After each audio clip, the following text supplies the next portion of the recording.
میرے نبی پاک علیہ السلام نے فرمایا جس کے ذمے بہنیں لگ گئیں، اس کے ذمے بہنیں جس کے ذمے لگ گئیں، باپ کمزور ہو گیا یا باپ انتقال کر گیا، جس کے ذمے بہنوں کی ڈیوٹی لگ گئی، محبوب فرمانے لگے اس نے 3 بہنوں کی اچھی پرورش کی، اچھا ادب سکھایا اور عزت کے ساتھ رخصت کر دیا، یا 2 بہنیں اس کے ذمے لگی، اس نے آداب سکھائے، یہ ابو داؤد شریف ہے، ابن ماجہ ہے، اور پھر ان کو رخصت کر دیا عزت کے ساتھ۔ پھر ایک مقام پہ فرمایا چلو ایک بہن ہی اس کے ذمہ لگی تھی، اس نے ادب سکھائے، آداب سکھائے، عزت سے رخصت کیا، حضور کیا ملے گا؟ فرمایا باقی نیکیوں والوں کو ثواب ملے گا، جو بہنوں کا بوجھ اٹھائے گا جس طرح میری 2 انگلیاں جڑی ہوئی ہیں اس طرح میرے ساتھ جڑ کے جنت میں داخل ہو جائے گا۔ ابھی اس حق کا تعین کس نے کیا؟ نبی پاک صلی اللہ علیہ وسلم۔ اب اگر کہیں یہ کہا جائے کہ بس بھئی صحیح ہو گیا، تمہارا کیا کام ہے، تمہاری کوئی ذمہ داری ہے، تم نے کوئی ٹھیکہ اٹھایا ہوا ہے، تم کوئی زیادہ سیانے ہو، تم کوئی زیادہ سمجھدار ہو، تو اسے کہا جائے گا ذرا ٹھہر جا، اس طرح کی بات نہ کر، یہ وہ حق ہے جو میرے مصطفیٰ نے بیان فرمایا ہے۔ جہاں بیوی کے حقوق بیان فرمائے وہاں میرے نبی پاک نے بہن کے حقوق بھی بیان فرمائے۔ دیکھیے نا، جناب ام ہانی حضرت علی کی سگی ہمشیرہ تھی،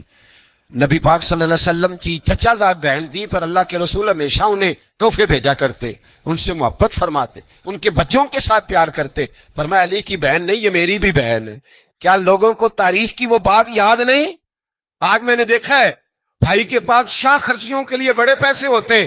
بھائی کے پاس بڑا سرمایہ ہے، جب شاہ خرچیاں کرنی ہو، سال کے بعد 2-3 چکر کاغان نران کے بھی لگانے ہو، تو اس کے پاس روپیہ ہے، پیسہ ہے۔ اور اگر اس کی اماں کہہ دے کہ بیٹا عید کا موقع ہے، کوئی پرانا جوڑا ہی اٹھا کے بہن کو دے آ، تو کہتا اماں حالات بڑے سخت ہیں، اب میں تمہیں کیا بتاؤں۔ ہمیں وہ بات یاد نہیں کہ نبی پاک کی رضائی بہن جناب شیمہ جب ان کے قافلے کے خلاف مسلمان لڑے، انہوں نے جنگ کی اور وہ قید ہو کے آئی، تو حضرت ابو ہریرہ سے کہنے لگی جا کے مصطفیٰ کریم کو بتاؤ میں تمہاری بہن ہوں۔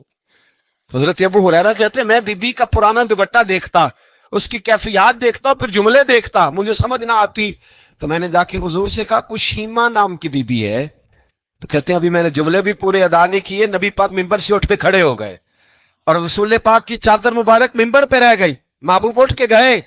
اور پھر جناب شیمہ کو گھر لے گئے اور پھر فرمایا عائشہ کو بلاؤ، فاطمہ کو بلاؤ، سودا اور حفصہ کو بلاؤ، ان سب سے کہو آؤ دیکھو میری بہن میرے گھر میں آئی۔ یہ رشتوں کا احساس، یہ رشتوں کی کیفیات، یہ درد، یہ سوز، یہ حضور نے ہمیں تعین کر کے دیا ہے، یہ نبی پاک علیہ السلام نے ہمیں بتا کر کے دیا ہے۔ حضور نے ڈھیروں تحفے دیے اور ایسی آفر کی جس کے لیے امت تڑپتی ہے، ترستی ہے۔ حضور نے فرمایا شیمہ اگر تو پسند کرے تو تیرے لیے مدینے میں مکان نہ بنا دوں، اگر تو کہے تو یہاں تیرے لیے مکان نہ بنا دوں جہاں 70,000 فرشتے روز سلامی دینے آتے ہیں۔